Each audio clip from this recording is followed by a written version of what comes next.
Hello everybody, this is Tracy Sizemore, RPG A Day 2018. I'm just checking which day it is. Day 7. Day 7. If you don't already realize, I record these early because I'm going to be out of town for like one of the weekends, and so I have to make sure that I have a build-up of backlog of these ready to go before I go out of town. So that's why I'm jumping ahead. For me, from your perspective, it's coming out on the 7th. But for me, I'm making them a little early. So, Day 7, RPG A Day 2018. And the question today is, how can a GM make the stakes important? And I actually wrote down some notes here because this is one of those tricky, it's a hard question, and it sort of dovetails into GM advice, or can, you know? And so I don't know, I don't want it to just to be a pedantic answer or something that is like, you must do it this way, because that's my number one perspective and philosophy on GM advice is, usually if somebody tells you never do something or always do something, they're wrong, because there's always an exception. There's always reasons to do something a little different. So keep that in mind when I answer this question. How can a GM make the stakes important? For me, I think there's lots of ways, but I find that the most effective way for me, and in terms of not only doing the job of creating stakes that matter, but also in doing the job in a way that I have fun, because I think that's also important. It's easy to be a GM of a game and having your players have fun, but having you feel like you've just done a whole lot of work and not a whole lot of reward came out of it. And so my whole thing is I structure my games and how I do them so that I can maximize my fun as well. And there's ways that I do that, but that's personal to me. I think it's different for everybody. But anyway, so for me, what I do or try to do, and again, this isn't always very easy, to make the stakes important. I do like high-stakes games, and high-stakes games doesn't necessarily mean the world is in danger every time. That doesn't mean that. What it means is that you've found a way to make the characters, the PCs, and if you're lucky, the players, care about what's happening. And the best way that I've found to do that is to make it personal. So if you're running a game, for example, when the world is in danger, the best way to demonstrate that is not just by saying, hey, the world is in danger. If the villain gets what they want, everyone is going to be killed and destroyed, or we're going to end up in a post-apocalyptic wasteland or whatever. You can say that all you want, but I don't think that's enough. I think you have to find some way to demonstrate to the characters on a personal level what this means to them. Whether it means that some other character that's important to them is in immediate danger, or some engagement of emotion there, of collective human experience, and how we relate to each other on more than just a surface level, has to be engaged in order for the stakes to resonate as something that matters in the game. hard to do and hard to talk about because it's different for every scenario and every adventure. But I think that for me is the best way to do it, is to make it personal.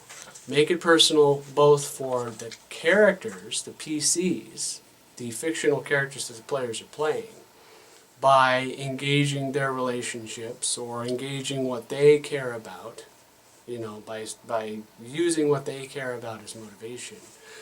And to the players themselves, by using what you know about how the players will play their characters, and use that as a motivation as well, an emotive kind of way to make stakes matter. This is super esoteric and hard to pin down because it really depends on your play group that you're playing with and the characters that they create and the premise of your game, of the campaign or the one-shot you're going to be running. It really depends. So the other thing that I'll say about that, and again, this is me, characters are everything. And I think that there's an alternate question later in the month that I'm going to answer that I will elaborate a little bit on why I think characters are the foundation by which you should create your game, or the foundation by which I create my games. Characters. That's, to me, and this is a personal thing, like when I go out on vacation, when I go and take pictures of things, I don't take very many pictures of things, but when I do take pictures of things, I take pictures of people, not things, not landscapes. I don't care about landscapes. I don't care about things. I care about people. So when I take pictures, when I'm at a con or whatever, I take pictures of the people more than anything, because that is what engages me. That is what makes me feel something. That's what makes me anchored to the experience, is to see the people that I shared it with and to have all those kinds of feelings and emotions come up because of who I'm seeing in the picture, not what I'm seeing in the picture. So I translate that over to gaming as well.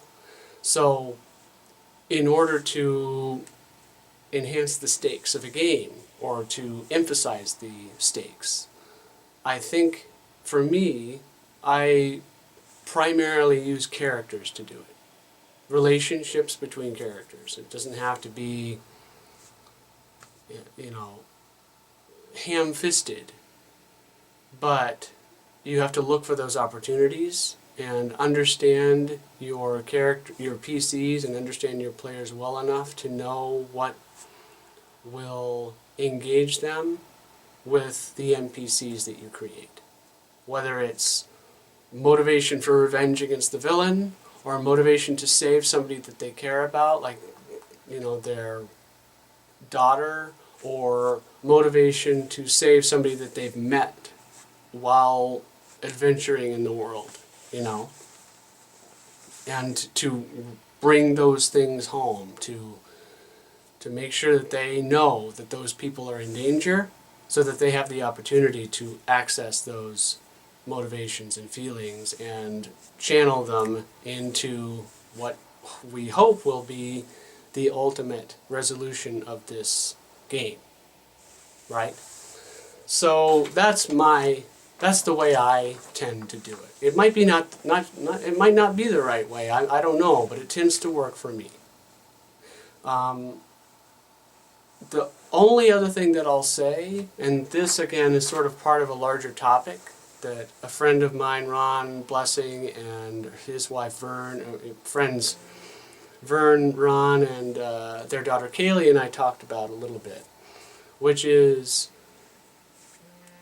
the difference between having a game where you're, if the kind of game it is you're trying to save the world, right, or save some part of the world, would you rather preserve what's already there and stop the bad thing from happening? Or would you rather regain what you've lost? Right? So that's a larger discussion, and I certainly have my thoughts about that. But one thing that I will mention about this in context with stakes is that no matter what you do, whether you're trying to preserve what you have or regain what you've lost, I think that you have to show somehow what that thing is.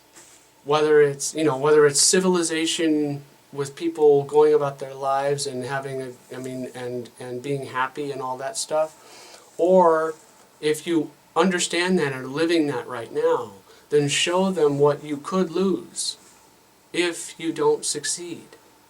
So an example of that recently came up in play was in our local, I play in a East Texas University game, basically college students who are fighting supernatural evil. And we're coming to the end of a long campaign. And there's a happening that's going to happen. So right now, this is very much a prevent the bad thing from happening. This is very much preserve what you have kind of game. And so we want to save the world from the convergence. Convergence is a convergence of ley lines that will basically unleash a raft of supernatural evil onto the world. One of the ways that we know what's going to happen is that we ended up having a vision of what happens if the convergence comes to pass. So we spent an entire session going through a dream or a vision where we actually had to act and deal with these problems of what the world is like after the apocalypse has happened. And it's bleak. Really, really bleak. There is no coming out of that. And that was pounded into us over the course of an entire session, while we actually had to live with it and deal with the problems that we were having and trying to survive. And then wake up, realize that the convergence hasn't happened yet, that we still have a world, and we also know that the convergence is only about 2 weeks away. That goes a long way to emphasizing the stakes of the game. So Ron did a great job there with, it seems like trite, right? But it's super effective in that case. It was super effective, I think. So, I don't know. I think the short answer, the too long didn't read answer, is to make it personal. The long answer is, it depends. Just like everything else. Okay, well that's it for today. Thanks for listening, and I will talk to you tomorrow.